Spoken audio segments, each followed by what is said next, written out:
अल्लाह का पैगाम दीनी प्रोग्राम देखने के लिए मोहतरम हाज़रीन जुमा, दीनी व मिल्ली भाइयों, मोहतरम बुजुर्गों, अल्लाह ताला ने इस दुनिया में बहुत सारी ऐसी चीज़ें बनाई हैं जिससे इस दुनिया की ज़िंदगी में खूबसूरती है, नूर है, रोशनी है, रंग है। दुनिया से अगर उन चीज़ों को निकाल दिया जाए तो दुनिया की ज़िंदगी बेनूर हो जाए, इसकी रोशनी खत्म हो जाए। उन्हीं चीज़ों में से एक चीज़ है औलाद। औलाद अल्लाह ताला की कितनी बड़ी नेमत है, इसका अंदाजा अगर लगाना हो तो जरा उनसे पूछो जिनके घर में औलाद नहीं है। उस बाप से पूछो जिस बाप के हाथ मचलते हैं कि कोई मासूम बच्चे की उंगलियां पकड़ के वो भी चले। उस मां से पूछो जो मां बेचारी तड़पती है कि काश मेरी गोद में भी कोई बच्चा हो। उस दादा से पूछो जो ये चाहता है कि मेरे आंगन में मेरे पोते और पोतियों की किलकारियां गूंजें। ये औलाद अल्लाह ताला की बहुत बड़ी नेमत है मेरे प्यारे भाई। इसीलिए अल्लाह ताला ने कुरान करीम में माल और औलाद को दुनिया की जिंदगी की जीनत करार दिया है। अल माल वल बनून ज़ीनतुल हयातिद दुनिया, माल और औलाद तुम्हारी दुनिया की जिंदगी की जीनत है, डेकोरेशन है, अट्रैक्शन है, खूबसूरती है। तुम्हारी दुनिया की जिंदगी से अगर माल और औलाद को निकाल दिया जाए, तुम्हारी दुनिया की जिंदगी की जीनत खत्म हो जाएगी, खूबसूरती खत्म हो जाएगी। और इसीलिए अल्लाह ताला ने सूरह आले इमरान के अंदर 8 चीजों का जिक्र किया कि 8 चीजें ऐसी हैं जिनसे इंसान को अल्लाह ताला ने ऐसा इंसान को बनाया है कि उन 8 चीजों से इंसान मोहब्बत करता है। उनकी मोहब्बत नेचुरल है, कुदरती है, अल्लाह ने दिल में डाल दिया है। उन 8 चीजों में दूसरे नंबर पे अल्लाह ताला ने औलाद का जिक्र किया। ज़ुय्यिना लिन्नासि हुब्बुश शहवाति मिनन निसाइ वल बनीन वल क़नातीरिल मुक़न्तरति मिनज़ ज़हबि वल फ़िद्दा। हमने इंसानों के दिलों में औरत की मोहब्बत को डाल दिया है, औलाद की मोहब्बत को डाल दिया है, सोना चांदी और माल की मोहब्बत को डाल दिया है। यहां अल्लाह ने दूसरे नंबर पे औलाद का जिक्र किया। औलाद से मोहब्बत ये इंसान की फितरत है भाई। इंसान के अंदर अल्लाह ताला ने नेचुरली उसके दिल में डाला है। मगर मेरे भाइयों, ये औलाद जितनी बड़ी अल्लाह ताला की नेमत है उतनी ही बड़ी ये आजमाइश भी है, उतना ही बड़ा ये इम्तिहान भी है। अल्लाह ने फरमाया, मेरे बंदो ये माल औलाद तुम्हारे लिए आजमाइश फितना है। इन्नमा अमवालुकुम व औलादुकुम फितना, तुम्हारा माल और तुम्हारी औलाद तुम्हारे लिए आजमाइश है, फितना है। तुमने अगर इस आजमाइश में अपने आप को खरा नहीं उतारा, तुमने औलाद की सही तरबियत नहीं की, तुमने औलाद की तरबियत का हक अदा नहीं किया, तो यह औलाद कल कयामत के दिन तुम्हारी गर्दन का फंदा बन जाएगी। कल वो हदीस मैंने आपके सामने पढ़ी थी खारी के जलसे में, सही मुस्लिम की वो हदीस को हमेशा अपने सामने रखना चाहिए।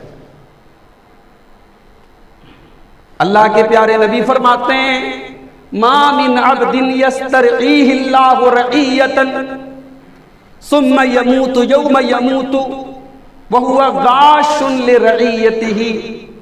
जिस बंदे को अल्लाह ताला कोई जिम्मेदारी उसके कंधे पर डाल दे और इस जिम्मेदारी को वो सही तरीके से अदा ना करे, इस जिम्मेदारी के साथ वो धोखा करे, फ्रॉड करे और उसी हालत में वो मर जाए, इल्ला हर्रमल्लाहु अलैहिल जन्ना, अपनी जिम्मेदारी के साथ धोखा करने वाला, अपनी जिम्मेदारी को सही तरीके से न निभाने वाला कल कयामत के दिन जन्नत में नहीं जा सकता।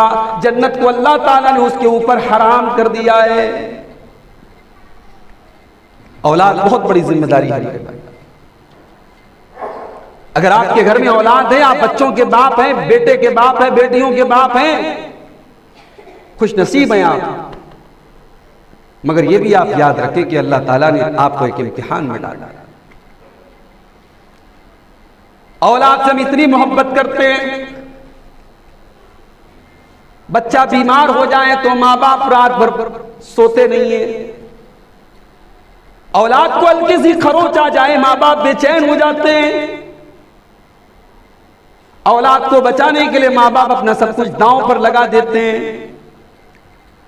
मेरे प्यारे भाइयों, जिस औलाद से हम इतनी मोहब्बत करते हैं, क्या उस औलाद को अपनी आंखों से जहन्नम के रास्ते की तरफ देख करके भी अगर हमारे ऊपर कोई फर्क ना पड़े?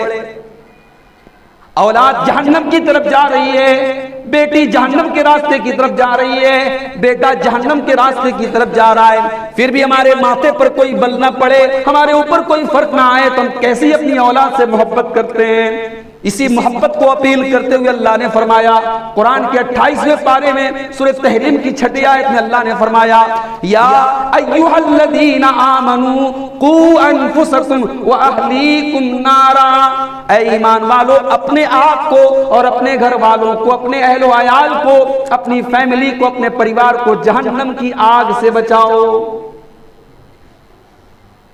जानते हो जहन्नम की आग कैसी होगी? भाई जलाने के लिए तो दुनिया की आग काफी। दुनिया की आग में कोई जल जाए तो कभी कभी जली हुई लाश जो होती है वो देखने के काबिल नहीं होती। कमजोर दिल और दिमाग का आदमी तो दुनिया की जली हुई लाश को देख नहीं सकता। अल्लाह के नबी सल्लल्लाहु अलैहि वसल्लम फरमाते हैं, जहन्नम की आग दुनिया की आग से 69 गुना ज्यादा खतरनाक। अल्लाह अकबर।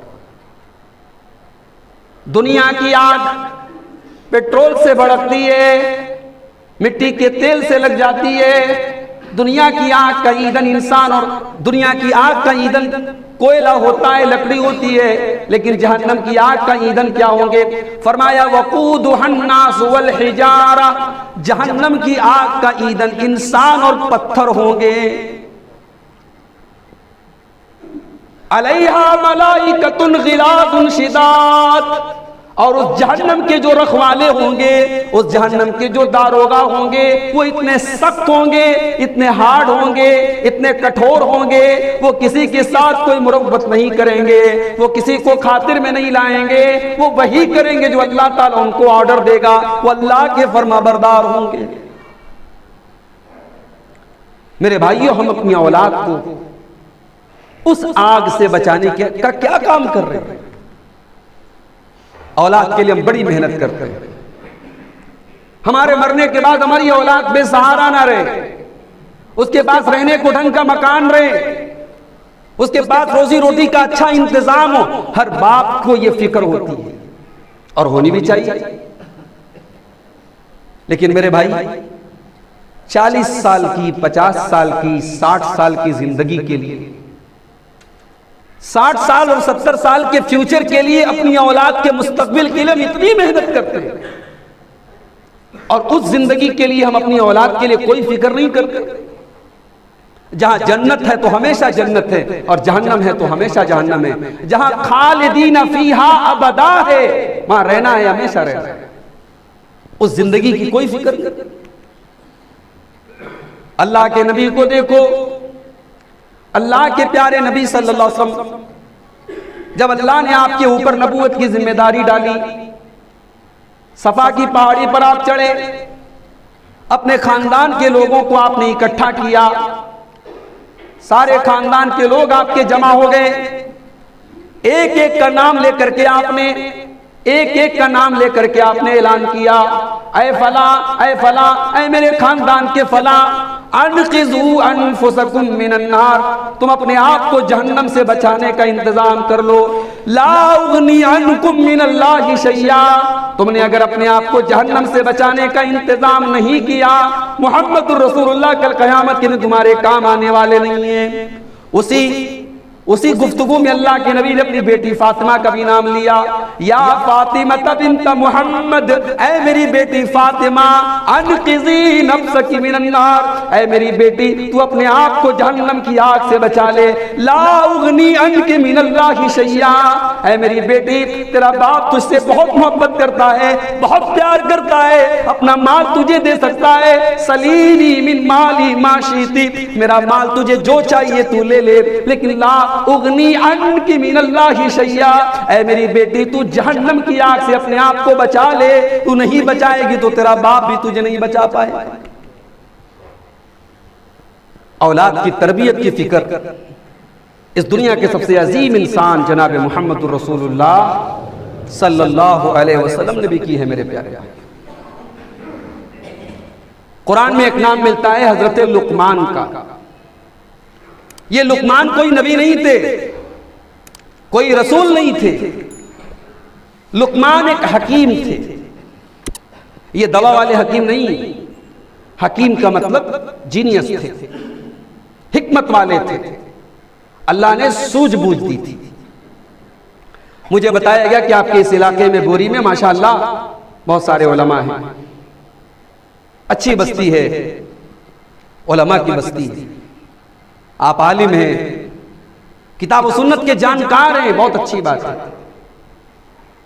लेकिन शरीयत क्या कहती है? अगर आप हिकमत वाले हैं, आप जीनियस हैं, आप आलिम हैं, और आपके इल्म व हिकमत का और आपके जीनियस होने का और आपके दीनदार होने का अगर कोई फायदा आपकी औलाद को नहीं मिल रहा है, आपकी फैमिली और आपके परिवार पर नहीं पड़ रहा है, तो आप किस बात के हकीम है भाई? आप किस बात के जीनियस है? कुरान कहता है वलक़द आतैना लुक़मान अल हिकमा, हमने लुक़मान को हिकमत दी। अल्लाह कहता हमने लुक़मान को हिकमत दी, लुक़मान को हमने अक्लमंदी दी, सूझबूझ दी। अनिश्कुर लिल्लाह, हमने लुक़मान को हुक्म दिया कि ऐ लुक़मान, हमने तुमको हिकमत दी है, तुम अल्लाह का शुक्रिया अदा करो। उसके बाद आगे अल्लाह ने फरमाया वइज़ क़ाल लुक़मान लिब्निही व हुवा यइज़ुहु या बुनय्या ला तुशरिक बिल्लाह। याद करो जब लुक़मान अपने बेटे को नसीहत कर रहे थे, बेटे को समझा रहे थे, बेटे को बता रहे थे, ऐ मेरे बच्चे तू अल्लाह के साथ कभी शिर्क न करना, इन्ना शिर्क लज़ुल्मुन अज़ीम, ये शिर्क दुनिया का सबसे बड़ा पाप है। गौर कर रहे हैं आप भाई? लुक़मान हकीम की नमाज का जिक्र अल्लाह ने नहीं किया, लुक़मान हकीम की इबादत का जिक्र अल्लाह ने नहीं किया।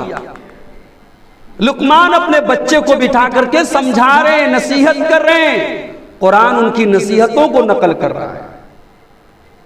बड़े खुश नसीब हैं वो बाप जिनकी मसरूफ जिंदगी में और जिनकी बिजी लाइफ में उनके बच्चों की दीनी तरबियत के लिए भी कुछ वक्त होता है। मेरे भाई, आज तो हम इतने बिजी हो गए, मोबाइल और सोशल मीडिया ने हमको इतना बिजी बना दिया। बाप अपना अलग मोबाइल में मस्त है, माँ अलग मोबाइल में मस्त है, बच्चे अलग मोबाइल में मस्त है। हमने अपने बच्चों को जीते जी यतीम बना दिया। मेरे भाई, जिन बच्चों को उनके माँ बाप की तरबियत न मिले, उनके माँ बाप का प्यार न मिले, वो अपने माँ बाप के जीते जी यतीम है वो बच्चे। हमने अपने बच्चों को यतीम बना दिया। मेरे भाई, अरबी का एक शायर कहता है लैसल यतीमु मन इंतहा अबवाहु मिन हम्मिल हयाती व खल्लफाहु जलीला। यतीम वो नहीं है जिसके माँ बाप दुनिया में उसे छोड़ के चले जाएं। यतीम वो बच्चा नहीं है जिसकी माँ का इंतकाल हो जाए, जिसके बाप का इंतकाल हो जाए। इन्नल यतीमा हुवल्लज़ी तल्क़ा लहू उम्मन तखल्लत व बन मशगूला। अरे यतीम तो वो है जिसकी माँ के पास उसके लिए टाइम नहीं है। यतीम तो वो है जिसके बाप के पास उसके लिए वक्त नहीं है। बाप इतना बिजी है, माँ इतनी मसरूफ है कि अपने बच्चे को देने के लिए उसके पास टाइम नहीं है। लुक़मान हकीम ने अपने बच्चे को टाइम दिया। सबसे पहला काम अपने बच्चों को टाइम दो। मेरे भाई, हमारे एक दोस्त हैं यूपी के अंदर, इलाहाबाद में के रहने वाले हैं। सऊदी अरब में एक ज़माने से वो नौकरी करते हैं, रियाज में रहते हैं। हमसे अक्सर बातें होती हैं उनसे मोबाइल पर। उनके 3 बच्चे हैं, एक 12 साल का 10 साल का लड़का है, 12 साल की लड़की है और एक 4-5 साल की बच्ची है उनकी। उन्होंने एक दिन एक बात कही, मुझे बड़ी बात उनकी बड़ी दिल को मेरे लग गई। उन्होंने कहा, शेख साहब मैं एक जमाने से बाहर रहता हूं, बच्चों को प्यार तो नहीं दे सकता, बच्चों को बाप की मौजूदगी का एहसास तो नहीं दे सकता, मगर मेरा एक मामूल है, मेरी एक आदत है, मैं आधा घंटा ही सही, 20 मिनट ही सही, 10 मिनट ही सही, मैं अपने बच्चों को रोजाना उनसे बात करता हूं। उन्हें कोई कुरान की आयत सुनाकर, कोई अल्लाह के रसूल की हदीस सुनाकर, कोई सहाबा का वाकया सुनाकर उन्हें नसीहत करता हूं। अल्लाह अकबर।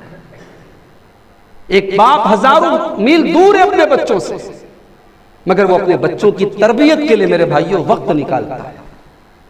ऐसे बाप अगर समाज में पैदा हो जाएं, समाज की इस्लाह हो जाएगी भाई। आज अगर बच्चे बिगड़ रहे हैं, नौजवान नस्ल खराब हो रही है, हमारी बहनें मुर्तद हो रही हैं, तो हमें और आपको इस पर भी गौर करना पड़ेगा, हमारी तरबियत में कहां कमी रह गई। और खास तौर से अगर आपके घर में बेटी पैदा हुई है तो बेटी की परवरिश तो और मुश्किल काम है। बेटी तो इम्तिहान है, और यह ऐसा इम्तिहान है कि अगर आपने इस इम्तिहान को पास कर लिया तो आपको इतना बड़ा इनाम मिलेगा कि आप सोच भी नहीं सकते। अल्लाह के नबी फरमाते हैं, सही मुस्लिम की रिवायत है, मन आला जारियतैन, जिसके घर में अल्लाह ताला 2 बेटियां दे दे और वो 2 बेटियों की परवरिश करे, हत्ता तब लोगा, यहां तक कि वो बेटियां जवान हो जाएं, बालिग हो जाएं, अपनी बेटियों की परवरिश करे, उनका हक अदा करे, यहां तक कि वो बेटियां जवान हो जाएं। अल्लाह के नबी फरमाते हैं, जा यौमल क़ियामत अना व हुआ कहा तईन, आपने अपनी दोनों उंगलियों को इस तरीके से दिखा करके फरमाया, कल क़यामत के दिन जब वो आएगा तो इस तरीके से आएगा, वो क़यामत के दिन मेरे साथ इस तरीके से रहेगा जैसे ये दोनों उंगलियां साथ में रहती हैं, जैसे ये दोनों उंगलियां एक दूसरे के साथ मिली हुई हैं। बेटियों की परवरिश करने वाला और बेटियों को पालने वाला कल कयामत के दिन अपने रसूल के साथ है।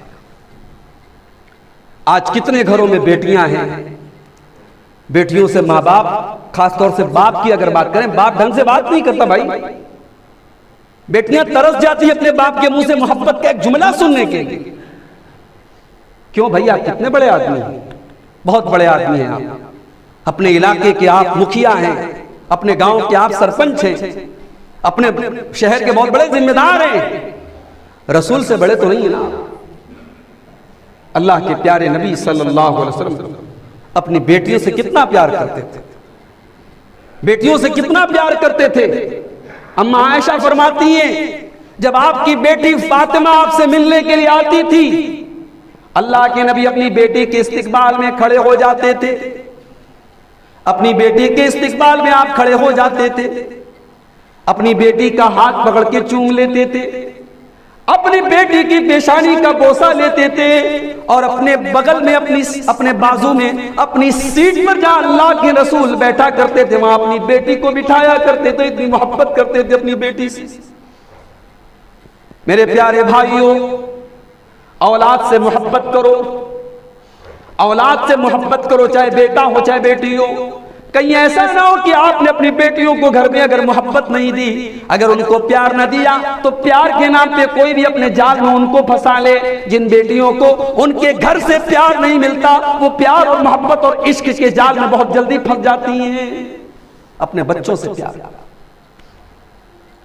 हजरत लुकमान ने अपने बच्चे को सबसे पहले कहा, शिर्क मत करना मेरे बच्चे, अपनी औलाद को शिर्क से बचाओ। अपनी बेटियों की शादी ऐसी जगह करो जहां शिर्क ना हो रहा हो, बिरादरी हो अपनी ना हो, खानदान हमारे लेवल का हो ना हो, लेकिन अकीदे के मामले में, तौहीद के मामले में नो कॉम्प्रोमाइज। बेटी हमारी जा रही है, ऐसे घर में ना जाए जहां शिर्क हो रहा है, जहां मज़ारों पे सजदे हो रहे हैं, जहां बच्चों के गले में तावीज डाला जा रहा। हमारी बच्ची ऐसे घर में ना जाए, इसकी हमें और आपको फिक्र करनी चाहिए। भाई हमारी और आपकी औकात क्या है? यहां तो इब्राहिम अलैहिस्सलाम जैसा पैगंबर भी अल्लाह से दुआ करता है, वजुनुबनी व बनी अन नअबुदल असनाम, ऐ अल्लाह तुम मुझे भी और मेरी औलाद को भी शिर्क से बचाना, बुत परस्ती से बचाना। अपनी औलाद के अकीदे की फिक्र करो मेरे भाई, अपनी औलाद को शिर्क से बचाओ। और आगे बढ़ो, हजरत लुकमान अपने बच्चे से कहते हैं, या बुनैया इन्नहा इन तकु मिस्काल हब्बतिन मिन खरदलिन फतकुन फी सक्रतिन औ फिस समावाति औ फिल अर्दि याति बिहल्लाह। ऐ मेरे बच्चे, अगर एक राई के दाने के बराबर भी कोई चीज होगी, राई कितनी बड़ी होती है पता नहीं, आपके मध्य प्रदेश में भी राई को राई बोलते होंगे ना, मसाले में डाली जाती है हमारे यहाँ, उसको अरबी में खरदल बोलते हैं, खरदल। हजरत लुकमान अपने बच्चे से कहते हैं कि राई के दाने के बराबर भी कोई चीज होगी और वो किसी चट्टान में छुपी होगी या आसमानों में कहीं होगी या जमीन में कहीं होगी, अल्लाह तबारक व तआला उस राई के दाने के बराबर की चीज को भी सामने ले आएगा। जरा गौर करो, जो अल्लाह राई के दाने के बराबर भी अगर चीज है और उसको सामने ले आएगा, क्या वो अल्लाह रात को 12 बजे हम मोबाइल पर क्या देख रहे हैं अल्लाह को पता नहीं? हमने कमरे बंद करके बेडरूम में कौन कौन सी हरकतें की है क्या अल्लाह को पता नहीं है? हमने व्हाट्सएप पर कौन कौन सी चैटिंग की है क्या अल्लाह को पता नहीं है? हमने कौन कौन से गुनाह के काम किए क्या अल्लाह को पता नहीं है? हजरत लुकमान अपने बच्चे के दिल और दिमाग में अल्लाह का मकाम बिठा रहे, अल्लाह की अजमत बिठा रहे, और जो अल्लाह को पहचान ले, अल्लाह का मकाम पहचान ले, मेरे भाई वो अपनी तन्हाई को गुनाहों से बचाएगा। जिसको ये पता लग जाए कि अल्लाह कौन है, वो अल्लाह से डरेगा। उसके बाद आगे कहते हैं हजरत लुकमान, या बुनैया क़िमिस्सलाह, मेरे बच्चे तू नमाज कायम करना। मेरे प्यारे भाइयों, मेरे बोरी के गैरतमंद नौजवानों, अफसोस की बात है अगर आज हमारा नौजवान मस्जिदों में नहीं आता, अगर वो नमाजों से दूर है, हमें अपने आप को अहले हदीस कह देना बंद कर देना चाहिए। हम कौन से कुरान और हदीस पे चलने वाले हैं? यहां तक मुझे बताया गया आपके इसी गांव में कुछ ऐसे भी लोग हैं जो पंजवक्ता तो छोड़ दीजिए, जुमा की नमाज भी नहीं पढ़ते। मेरे प्यारे भाइयों, क्या आपने अल्लाह के रसूल की वो हदीस नहीं सुनी है? सही मुस्लिम की रिवायत, अल्लाह के नबी फरमाते हैं, लयंतहियन्ना क़वामुन अन वदइहिमुल जुमात, जो लोग जुमा की नमाज छोड़ देते हैं वो बाज आ जाएं, वो रुक जाएं, औ लयक़ज़िफ़न्नल्लाहु अला क़ुलूबिहिम, वरना अल्लाह ताला उनके दिलों पर मुहर लगा देगा, और जब अल्लाह ताला उनके दिल पर मुहर लगा देगा, सुम्मा लयकूनन्न मिनल गाफ़िलीन, वो अल्लाह के जिक्र से गाफिल हो जाएंगे, फिर उनके दिल के अंदर अल्लाह का जिक्र कभी नहीं रहेगा, उनका दिल अल्लाह के जिक्र से खाली हो जाएगा। जुमा की नमाज, ये मतलब नहीं है कि 5 टाइम की नमाज मत पढ़ो, सिर्फ जुमा में आ जाओ। भाई जो 5 टाइम की नमाज नहीं पढ़ता वो भी गुनहगार है, लेकिन जो जुमा में भी नहीं आता वो और बड़ा गुनहगार है। अफसोस की बात है आज हम जुमा नहीं पढ़ रहे, हम नमाज नहीं पढ़ रहे, अपने बच्चों को हम क्या नमाज की पाबंदी सिखाएं? अल्लाह के नबी फरमाते हैं, जब तुम्हारे बच्चे 7 साल के हो जाएं तो उनको नमाज का ऑर्डर दो, और जब वो 10 साल के हो जाएं और नमाज न पढ़े तो उनकी पिटाई करो, उनको मारो। मेरे प्यारे भाइयों, कौन बाप अपने बच्चों को नमाज न पढ़ने पर मारेगा? जब बाप खुद नमाज की पाबंदी करेगा वो तभी अपने बच्चों को मार सकता है। अगर बाप खुद नमाजी ना हो तो किस मुंह से अपने बच्चों को नमाजी बनाएगा? भाई औलाद की फिक्र है ना हम सबको, औलाद के ऊपर हम कितना इन्वेस्ट करते हैं। औलाद को डॉक्टर बनाना हम लाखों खर्च करते हैं, औलाद को इंजीनियर बनाना हम लाखों खर्च करते हैं, अपनी जिंदगी की गाड़ी कमाई हम लगा देते हैं। आइए मैं एक बात बयान करके बात खत्म करता हूं। औलाद के ऊपर सबसे बड़ा इन्वेस्टमेंट क्या है? औलाद के अच्छे मुस्तकबिल के लिए सबसे बड़ा इन्वेस्टमेंट क्या है? सबसे अहम काम क्या कर सकते अपनी औलाद के लिए? वो कौन सी ऐसी चीज है जो आपके मरने के बाद भी आपके औलाद के काम आएगी? आइए एक वाकया सुना करके और इसी पहलू को बयान करके मैं बात खत्म करता हूं। जुमा का दिन है आज, सूरह कहफ पढ़ी होगी आपने, नहीं पढ़ी होगी, तो मगरिब के पहले पहले पढ़ लीजिएगा। सूरह कहफ में एक वाक़या अल्लाह ने बयान किया। हजरत मूसा अलैहिस्सलाम और हजरत खज़िर अलैहिस्सलाम दोनों जा रहे थे। उनका गुजर एक बस्ती के पास से हुआ। बस्ती के जो लोग थे बड़े कंजूस थे। हजरत मूसा भी भूखे थे, हजरत खज़िर भी भूखे थे। इन दोनों ने खाना मांगा, भूख लगी थी, खाना मांगा। गांव वालों ने कहा नहीं हमारे पास खाना नहीं, हम तुमको खाना नहीं खिलाएंगे। जान ना पहचान बन गया मेहमान, हम तुम्हें खाना नहीं खिलाएंगे। इससे ये अंदाजा लगाओ कि मेहमान की मेहमान नवाजी न करना और मेहमान के साथ बुरा सलूक करना उस जमाने में भी कितना आयब माना जाता था। हजरत मूसा हजरत खज़िर मेहमान है, भूखे हैं, उन्होंने खाना नहीं खिलाया गांव वालों। दोनों बेचारे थके हारे एक मकान की दीवार से टेक लगा के बैठ गए। अचानक हजरत खज़िर ने देखा उस मकान की दीवार गिरने वाली है, उस मकान की दीवार गिरने वाली है, झुक चुकी है और बिल्कुल अब करीब है कि गिर जाए। हजरत खज़िर खड़े हुए। अल्लाह ने उनको जिस्मानी ताकत से भी नवाजा था।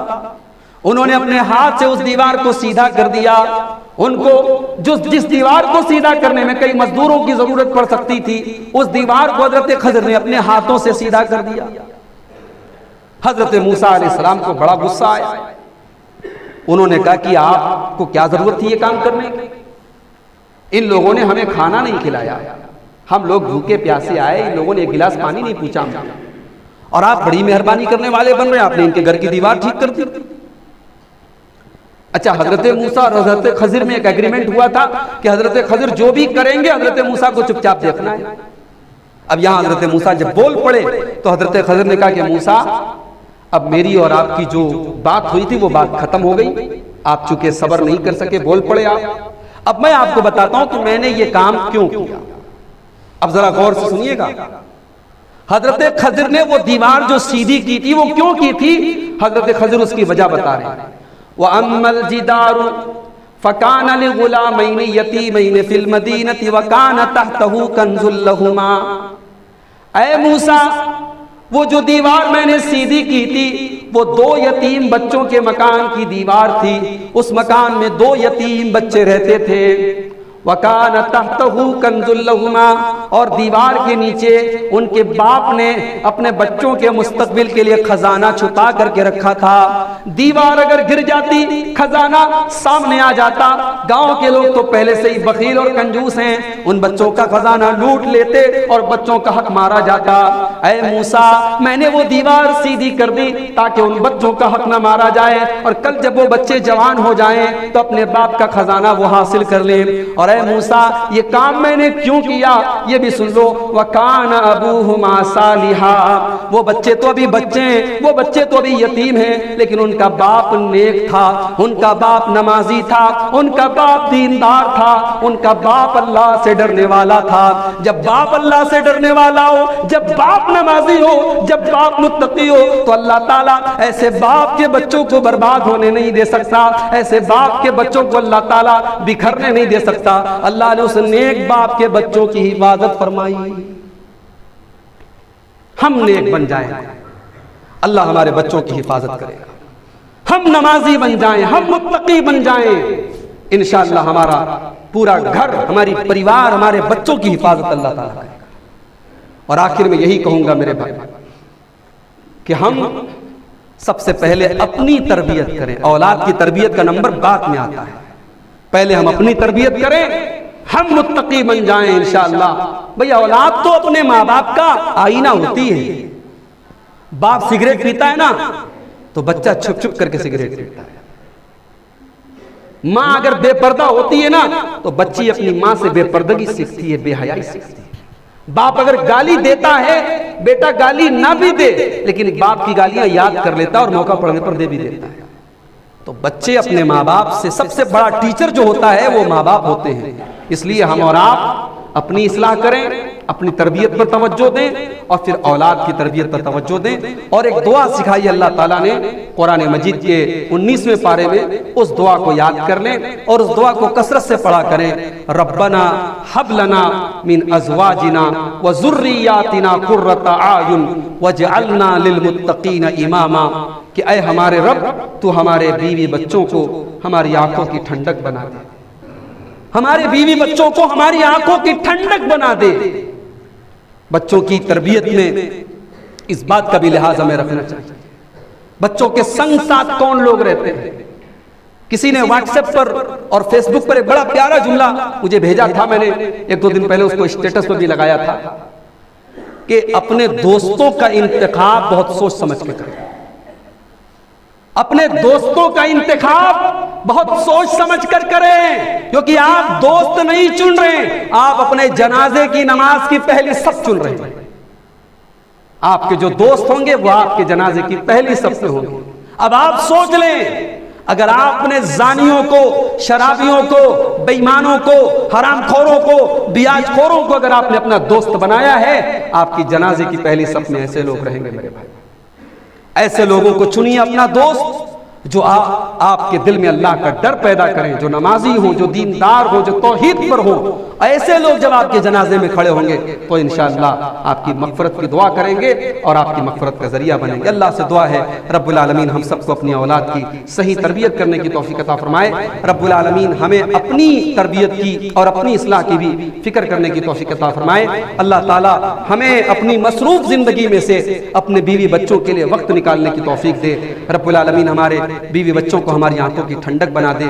रब्बुल आलमीन हमें जो लोग बेनमाजी हैं, जो नमाज से दूर हैं, मस्जिदों से दूर हैं, अल्लाह उनको मस्जिदों से जोड़ने की और नमाज की पाबंदी करने की तौफ़ीक़ अता फरमाए। अल्लाह रिज़्क़ हलाल खाने और कमाने की और अपने बच्चों को खिलाने की तौफ़ीक़ अता फरमाए। जब तक हम दुनिया में ज़िंदा रहें, इस्लाम पर ज़िंदा रहें और ख़ात्मा हम सबका ईमान पर हो। आमीन।